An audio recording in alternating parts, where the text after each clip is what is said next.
Alrighty guys, it's been about 2 to 3 weeks since Resident Evil Requiem has come out, and we are finally here with our always on time, definitely not late review, definitely not after everyone else has put it out there. Is the game worth it or not? Well, I gotta say, yeah man, it's fucking worth it. This is a great game.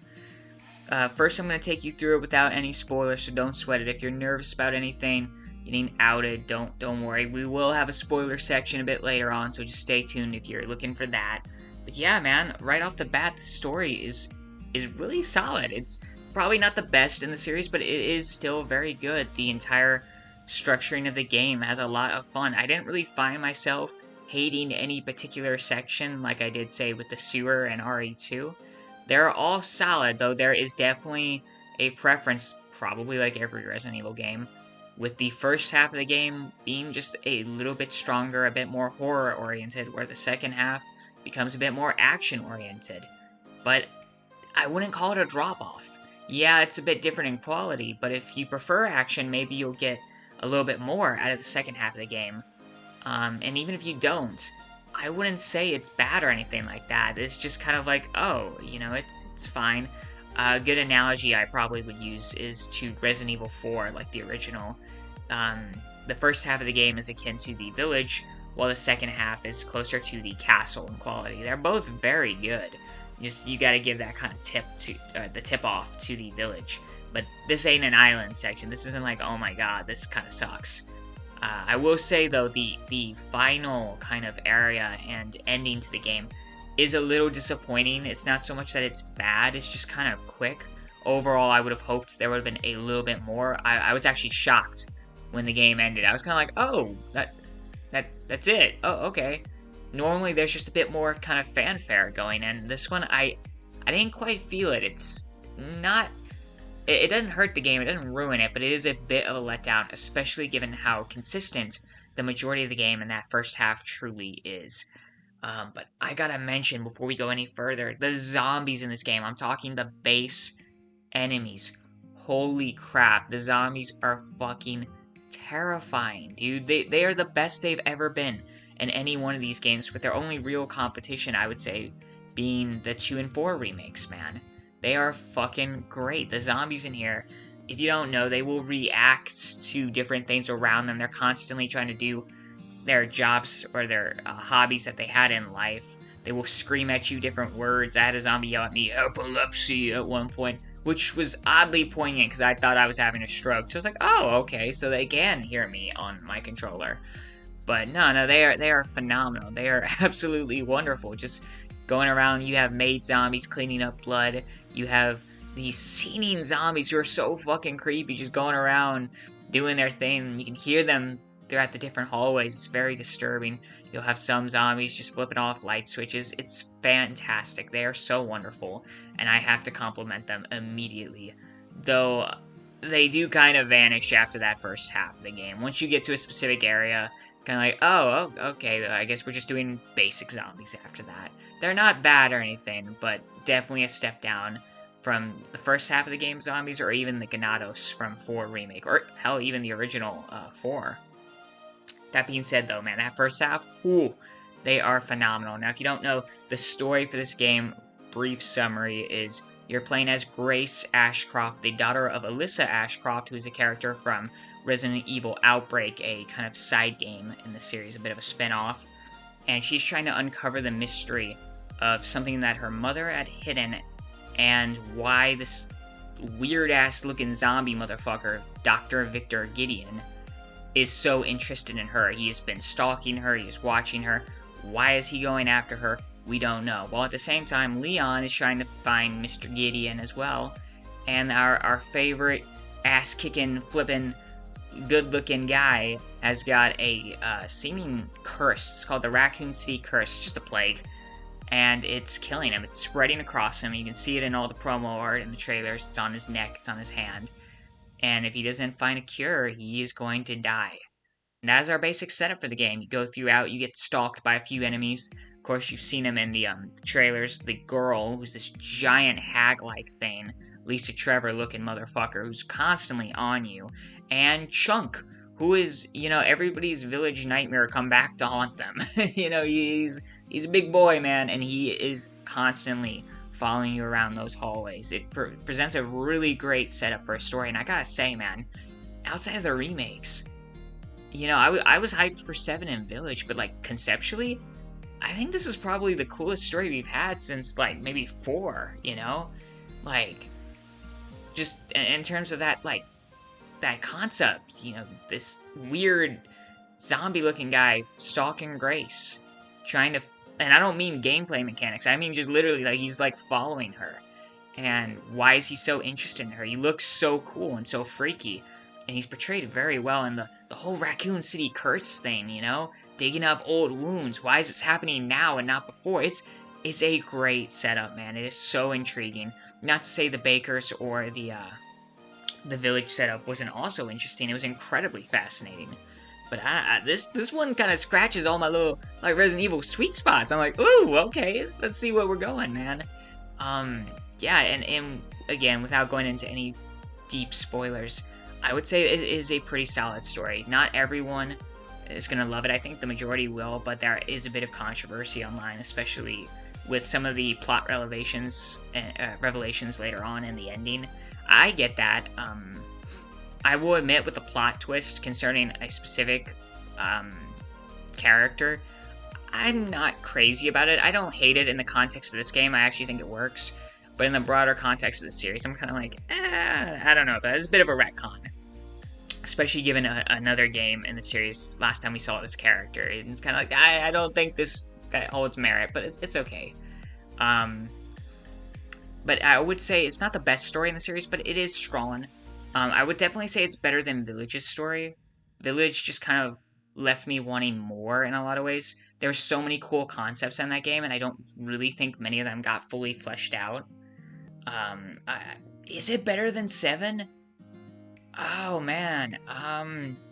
Yeah, I think so. I think it might be better than 7. I think it's a little bit more consistent on a story perspective than 7. I think 7 kind of fell apart after Lucas left, but it's not bad or anything like that. I definitely would not say Requiem stories on the level of something like Resi 6's, where it's like, oh my god, what is happening? This is a solid story. Not the best in the series, but honestly consistent. It's close to 7 on being on par with 7. I probably would give Requiem the nod. But either way, this is a great setup, and Grace, oh my lord, she's the best original character we've had, like mainline original character, probably since like fucking Leon and Claire in Resi 2, you know? I mean, you gotta give the core 5, right? You know, Chris, Leon, Jill, Claire, and Wesker their props, man. We've had great side characters introduced since then, like Sherry and, you know, Louise and 4, Ashley and whatnot, but as far as main characters go, dude, like, you know, Jake and Pierce were alright, you know, Helena was present, and Ethan is a bit controversial. I know some people love him, some people hate him. I like the idea of him. I think they could have done a little bit more to flesh out his personality, but I like the concept of him. That being said, though, man, Grace is wonderful. And that is something I have seen universal praise online for, that even people who dislike the game are like, oh yeah, Grace is fucking awesome, you know? She's constantly freaking out, man. She's having an anxiety attack. She feels real in the same way Ethan did, but without the kind of self-insert character that Ethan was. That way you could imprint yourself on him in the game. It just allows for her to have a little bit more personality, I would say. For me personally, I don't really get into self-insert types. I can kind of see myself as anyone. I think that's just me as a writer. Like, it's kind of my job to do that. So I'm a dude, but I was able to kind of picture myself as Grace in Grace's situation. I really liked her. I really connected with her. And the voice actress for her, all the voice acting in this game is incredible. I gotta give 3 shout-outs to the actress for Grace, Leon, and then Victor Gideon himself. Oh my lord. And Grace, she kills it, you know? She could have easily been someone you just kind of hope to get past her segments from a story perspective to get with the characters you actually care about in Leon and the plot-relevant Gideon.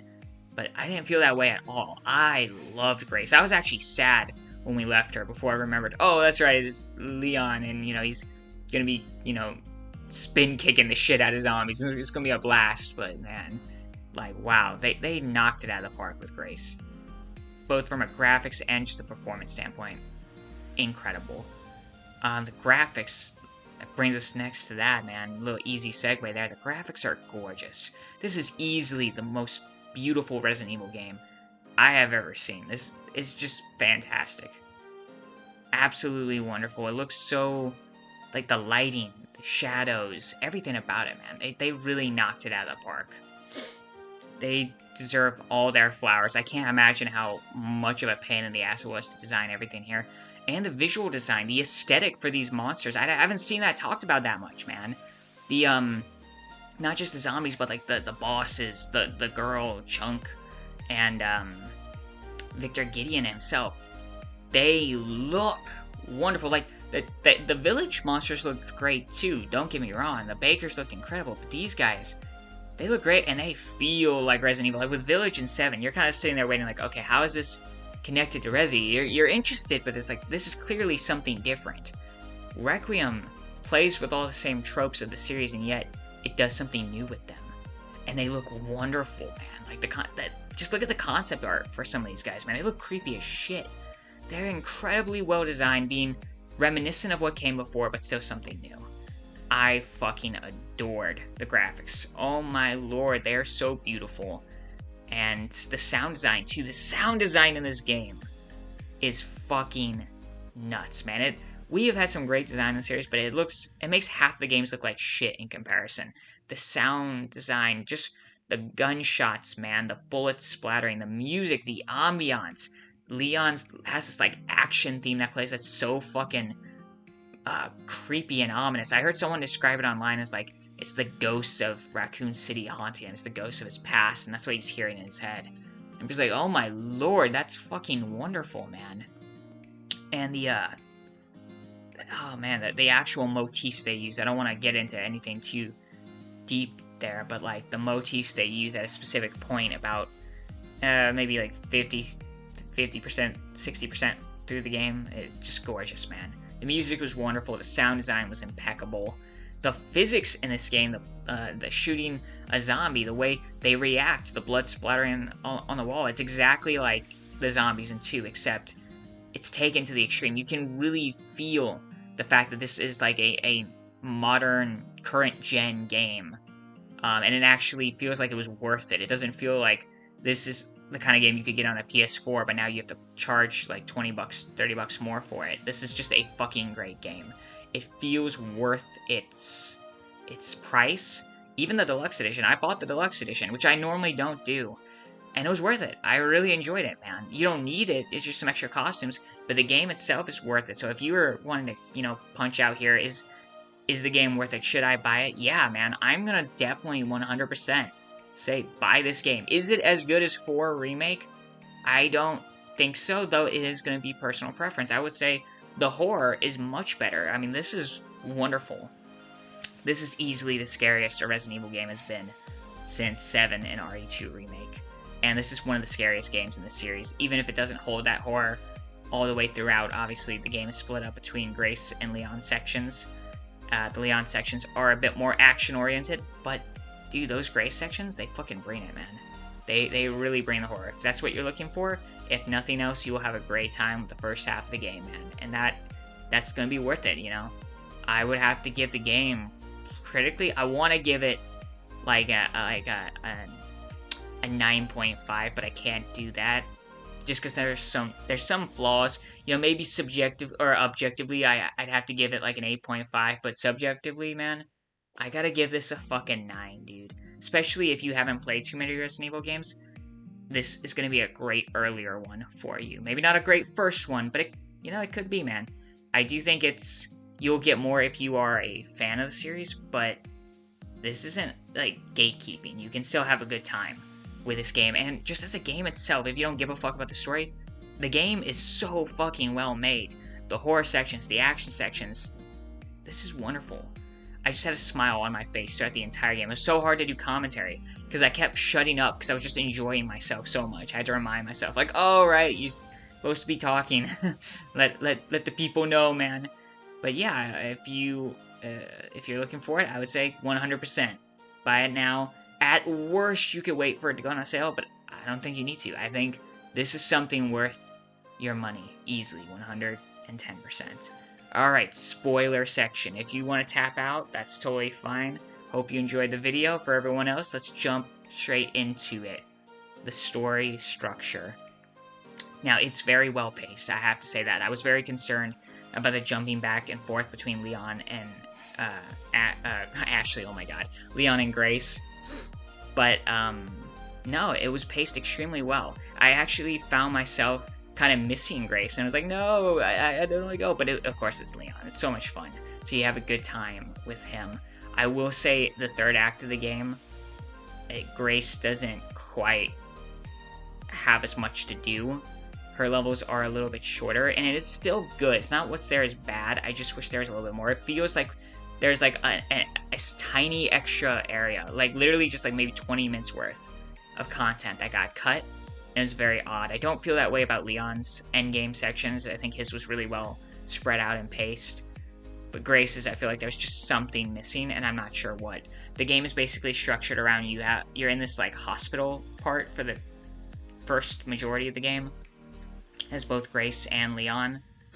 And then you have this underground kind of lab prison area as Grace. Then you go to Raccoon City with Leon. Oh, and I forgot, there's a little like kind of minor detour with the helicopter as Grace. You go to Raccoon City as Leon, and then you find the RPD, and then you move on underground throughout the city to find Ark, which is basically the umbrella lab of this game. And that's all there is to it. The hospital section is a 10 out of 10 area. I mean, it's perfect. It is so much fun and so satisfying after going through and solving all these puzzles as Grace to go back there as Leon and just mow everything down. Like, you don't have to fuck with the majority of these monsters. You can just leave the zombies. And as Leon, you can just have sweet revenge, and it's amazing. As Grace, a normal zombie will take, honestly, it could take like a full clip if you're lucky to get them to go down. As Leon, a few headshots, man. It's not a problem. It's pretty quick. Yeah, man, I fucking adored that section. It was wonderful, and you don't even have to do it in any particular order. It's really open in that regard. You can kind of approach the puzzles however you want, and that is such a great little addition that they made. The underground lab is another amazing area. That prison section is just flawlessly designed. It's so terrifying. It's probably the most tense I was throughout the entire game. It was incredible, and Grace really owns that section. It's wonderful. Has a particularly shocking ending. It's fantastic. And the entire time, the girl and Chunk are stalking you. Both of them are solid-ass enemies, and they really add to their respective areas. Raccoon City is a lot of fun, though. This is where the drop-off starts. Leon himself is fine. He's fucking great. He's reliable as always, but the zombies aren't as interesting to go up against here. It is much broader. It's almost like a mini open world. Think kind of something closer to Arkham Asylum or Arkham City, just kind of like some middle ground between those two. There's so much exploration here, but it is clearly guided. There are parts of the city you can't go to, but it is still a really good time. There's some fun boss fights here. So if you're really looking for the boss fights in a Resident Evil series, you're gonna like Raccoon probably a little bit more than the hospital section. The underground area of the city is honestly very quick. You probably are there for like 10 minutes, 20 tops. But it is still enjoyable. I wish we'd spent a little bit more time there, a little bit more exploration. But you end up finding Plant 43 down there, and I'm a huge fan of the plant bosses in the series. So that just, I was so happy, man. It's not a great boss, but I was just thrilled, man. I was so happy to see it back. Ark itself, dude. Oh, I'm sorry, hold on. Before we get to Ark, RPD, okay? RPD was really cool. What was there was perfect. It was wonderful. It was such a great little nostalgia tickle, though you don't really spend too long there. I was actually surprised by how quickly you get in and out, and I kind of get that. I was hoping to see a little bit more there, but it was extremely solid. You also get to go back to the orphanage that Sherry was in an RE2 remake, and that was fine. You know, there is a section there with where you play as a little girl named Chloe, and I feel that and an on-rails segment as Leon, while I actually enjoyed them the first time around, I could see those becoming like absolute nightmares on a replay. Like, especially if you're doing a speed run, I believe there's already mods to even take the Chloe section out of the game. So, you know, that probably won't age super well. I can see that kind of like the Beneviento section in Village, except they're much shorter than that one. But that one I would also say was a much stronger segment. It's just absolute fun the first time around through, but on repeated playthroughs, you're like, okay, let me just get to the baby. You know, let's get to the fun part and just move on. And I will give a quick shout out in Raccoon City to, or quick nod to a part where you climb up a building, the side of a building as Leon. That was so cool from a level design, but I am scared of heights. And going up was interesting. Coming down was terrifying. I was freaking the fuck out, man. That on-rail segment, you end up driving up a building and then fall back down, and I was just shrieking like, put me down, put me down, put me down, this is not okay. It was horrifying, but it was a lot of fun. I did enjoy it. Arc itself was really cool. I don't think it has a lot to separate itself from past Umbrella Labs. I would not say this is the best in the series. I would probably still give that to either Nest in RE2 or the original lab in RE1. But this isn't like bad. This might be the best Umbrella Lab we've had since then. So, I mean, you can't exactly be too angry about that. You know, it was still a solid, an absolute solid segment. And what's there isn't so much bad. It's just the big twist of that section, that the kind of new enemy or whatnot that you get thrown in the mixer are the Lickers, and it's great to see the Lickers come back. But we've seen Lickers before, you know, and in past games you get in Resi 2 you get the plant monsters from Plant 43. In RE3 Remake they gave those weird kind of white zombie things, which weren't that interesting either. And then, of course, you know, on the island, you get the Regenerators, which were fantastic. This one, you just get the Lickers, and they're not... And you get, I guess, kind of a new white shambling zombie, kind of in the same line as 3 Remake, except they go down much easier. They're not bad or anything like that, but they really do feel a little disappointing. I wish... The enemy variety is great throughout the game. You're constantly encountering new things. I wish in this final area, though, we had something different, you know? The Lickers are fine. I don't want them removed. I just wish there was a little bit more there outside of them, and, you know, the between them and the actual end game, like the final boss. That being said, they do quite a fair bit with the Lickers. They are fun. They're definitely fun to encounter, and I had a great time going against them. But yeah, just a little disappointing. The bosses themselves, man, definitely a bit of a missed opportunity. I wouldn't say any of them are bad, but they are all kind of like solid 6s. I did a boss ranking. I think I gave one of them like a 1 or 2 like a 7.5, and as low, and they were the highest, man. The 7.5s. That was me being generous, I would say. They're not bad. They're not at all bad. There's not a single bad boss in this game, but they're not that exciting either. None of them reach the highs of RE4, or I would even say RE2 or 7. I enjoyed them probably about as much as Village, but I would even say Village has the better boss fights mechanically. I just prefer, like boss mechanics, I just prefer the gameplay of Requiem to Village. But yeah, they're not 100% perfect. A lot of them feel like missed opportunities, you know? You get to encounter Mr. X in the game again, and that's phenomenal, but he goes down so easy. Plant 43, it's great to see that back and to actually have a boss fight against X. We never did in RE2, and I beat it in like literally a minute or two. If you don't know me, I suck at video games, man. I die routinely to every boss at least 7 times. The fact that I went through, I don't think I died once. If I did, it was maybe 1 time to every boss in this game. Like, not I died once to every boss, but like for a grand total. Every boss, at the very end, my total death count was like 1, you know?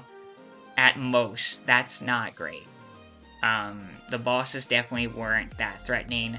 I never really felt too much tension when going against them, and I always was loaded up on ammo. I actually thought I had accidentally put on an easier difficulty, and I realized I had just clicked normal mode. I really thought I had accidentally picked, like, easy mode, because I was like, this can't be right. You know, the level designs themselves, the zombies themselves are very difficult. I actually really enjoyed going through them.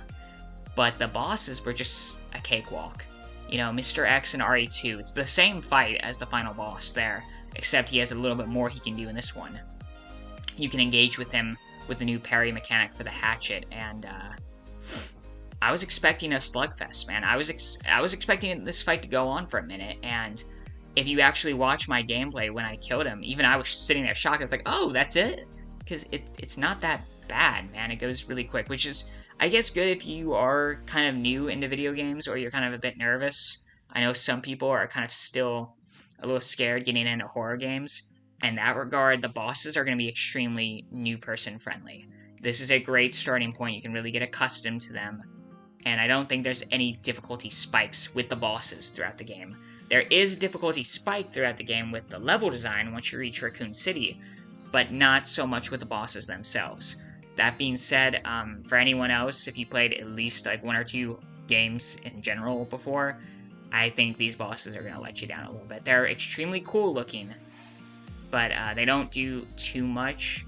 The Stalker enemy, the girl, is quite wonderful, though you don't actually fight her as Grace, you don't shoot her, you just turn on some lights which end up killing her. That's a really fun segment. That was one of the 7.5s I gave, which isn't great. It's probably the best sequence in the game, but it's not technically a boss fight in the same mechanical way as the others.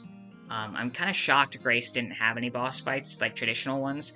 I was kind of hoping she would get a throwdown a little bit, but yeah, that didn't quite happen. And now that brings us to the final boss, Victor Gideon.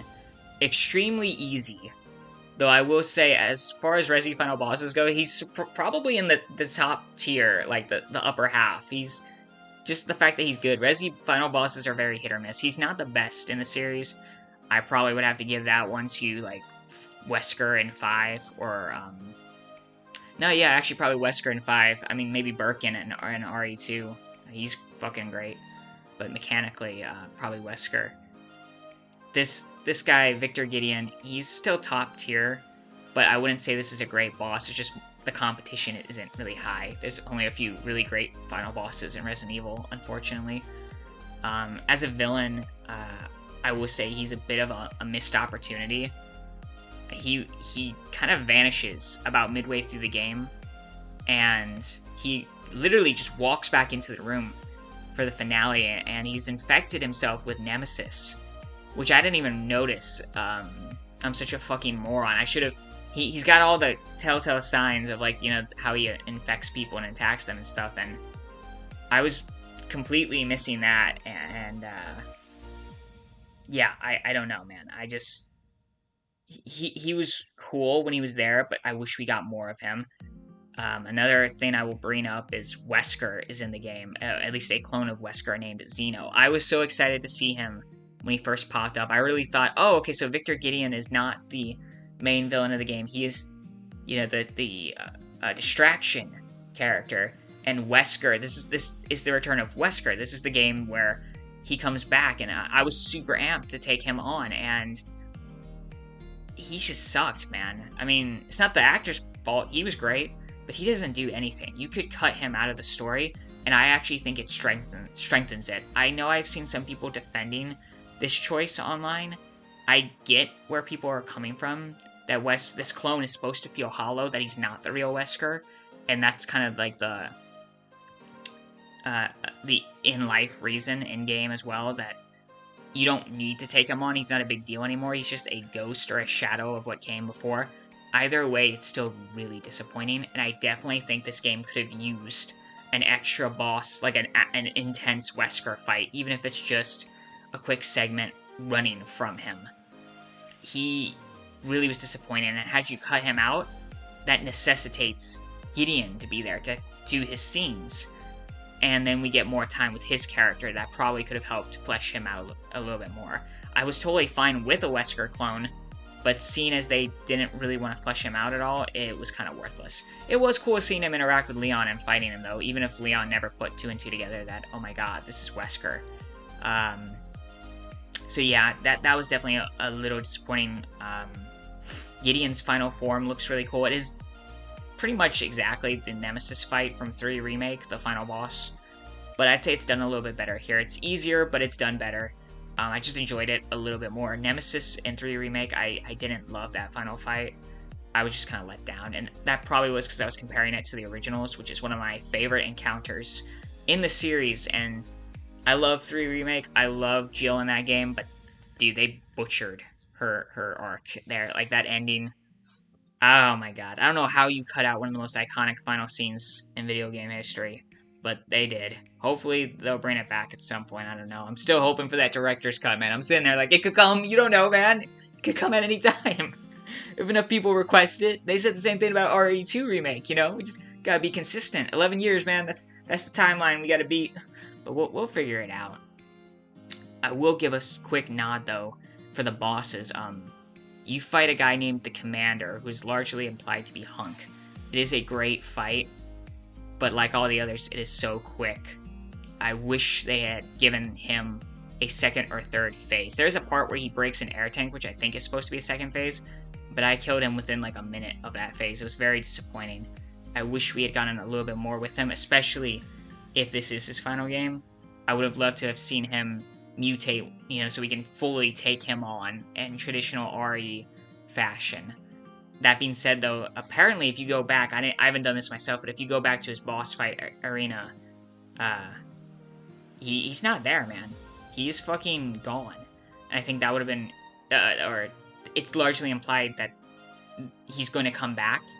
So I'm trying not to knock on it too much and withhold a little bit of judgment, but in the context of this game, I would say he was very disappointing.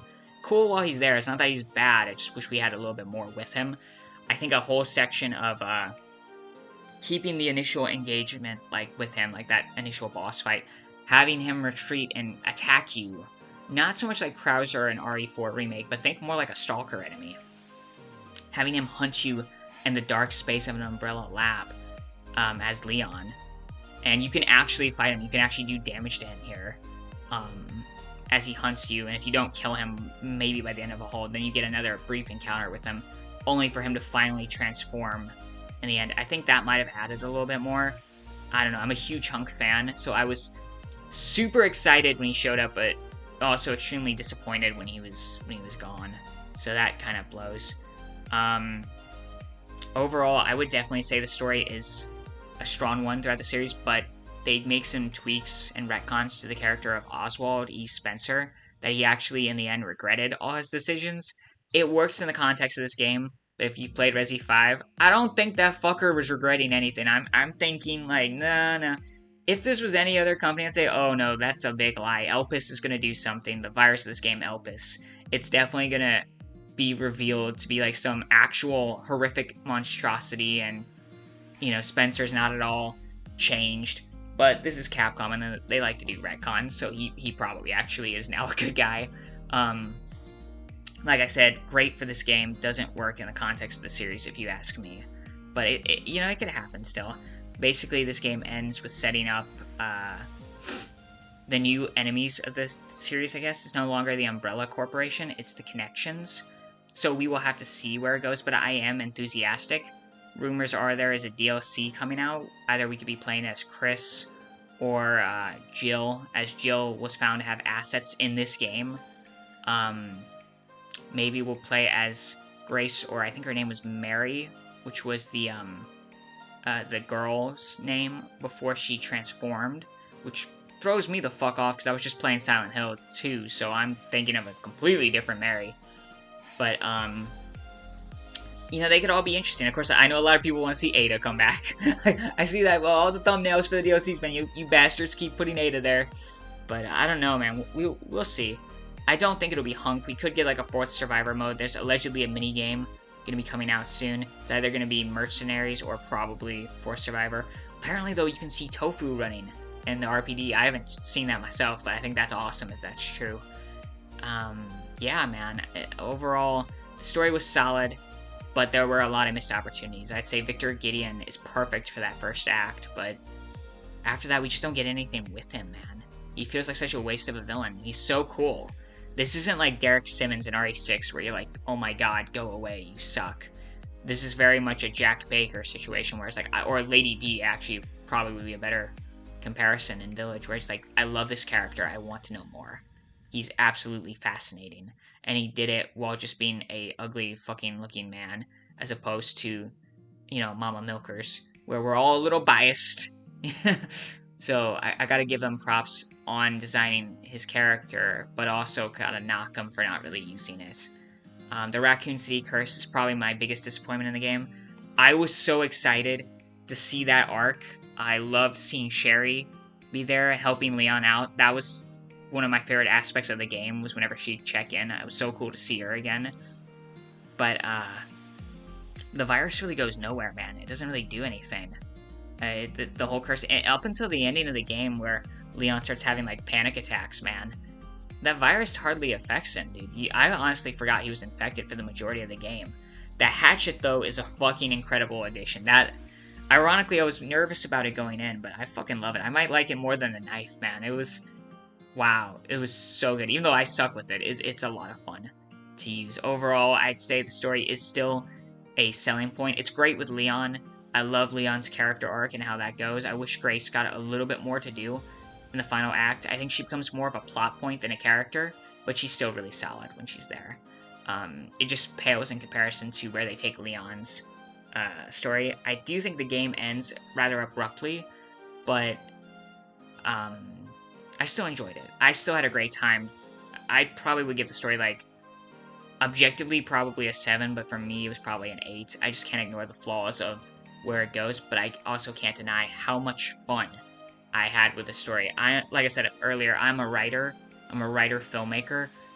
I judge a story based on how good it is, for me, subjectively, with how excited it makes me wanting to go write something. And finishing Requiem, I don't even have, like, a big, like, sci-fi horror story, like, Resident Evil-esque that I'm doing right now. And I started thinking, like, alright, is there something I can write like that? Like, it got me so fucking excited. I went to go shoot stuff. I was so happy, man. That's kind of a telltale sign you did something right. So even though I can see the flaws, I also can't deny it still worked for me overall.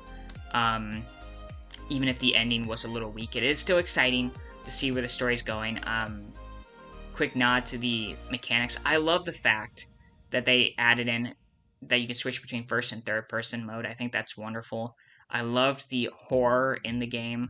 The fact that it was properly scary for quite a fair bit is wonderful. Some people are complaining that's too scary. I don't understand that. I think you're lucky if it's scary. It's a horror game. That's kind of what it's supposed to be. I'm hoping Capcom continues. So if this reaches their ears, like, please continue with the horror. Keep doing it. Don't stop, because a few people chickened out and they couldn't deal with it. Normally, I don't like dealing with criticism that way. I think all criticism is valid. But it's horror, man. You signed up for it. I don't really... It's like watching a Fast and Furious movie and being pissed off that there are explosions and bullshit happening. It's kind of like, well... Or, playing Mortal Kombat, and you're like, oh, this is gory. I'm like, it's Mortal fucking Kombat. What were you expecting, dude? I don't know, man. It's a little odd. But, yeah, overall, I really enjoyed this game. It's not my favorite in the series, but there was a portion playing throughout that game where I was thinking to myself, like, dude, this might be my favorite in the series. I fucking loved it. And I will say, the hospital bit and the underground lab are easily two of my favorite sections in the series. And while Raccoon City doesn't quite live up to that, I can't deny it. From story perspective, it was so cool being back there. It was wonderful to see RPD again. I actually have a save slot made just for RPD, so I can go back there and just vibe out to that area for the aesthetics. And I loved climbing up that building. That was so much fun. That side of a building, walking on a glass wall that could shatter under you and you could break it to knock zombies down. That was so much fun. It was great. I am going to be playing this game on Insanity mode. I'm doing a secondary playthrough right now where I'm playing only third person, because that's what I prefer to do in Resident Evil games. That's the perspective I prefer. But yeah, I'm jumping straight into Insanity mode, and I suck at video games, man. I've only played a few harder difficulties in any game. I did Madhouse in 7, and I did Professional and RE4, and I did them. I got the cat ears in RE4. It was hell, but yeah, I've seen a little bit of Insanity mode, just a little bit in the hospital section. I've seen how they walk the zombies. I'm scared, but you know, I'll give it a go. It could be fun. So if you're interested in that, I don't know why I'm doing this to myself, man. I have shit to do. I could have like a career and like have higher aspirations. I'm like, no, no, no. I wanna piss myself off and screw myself with insanity mode for a few weeks. I don't even know if it's gonna be a series. It could be like a one-time thing where I drop out. I'm like, oh, I can't do this. I don't know. But we'll give it a go. If you're interested in that, yeah, stay tuned. I'm sure it'll be out soon. You'll be able to tell because if you listen out your window, you'll hear me screaming and crying. So, yeah. If you liked what you saw, I'm just thinking about it. I'm so fucking scared, man. If you like what you saw, feel free to subscribe for the paint job. I hope you had a great time, and thank you so much for staying to the end of this review. Resident Evil was my favorite series, and I had so much fun playing this game. It's always like a big moment for me when a new game comes out. It's probably the only series outside of Silent Hill I get really excited about anymore, so thank you guys so much for tuning in. I hope you had a great time. Enjoy the rest of your day. Goodbye.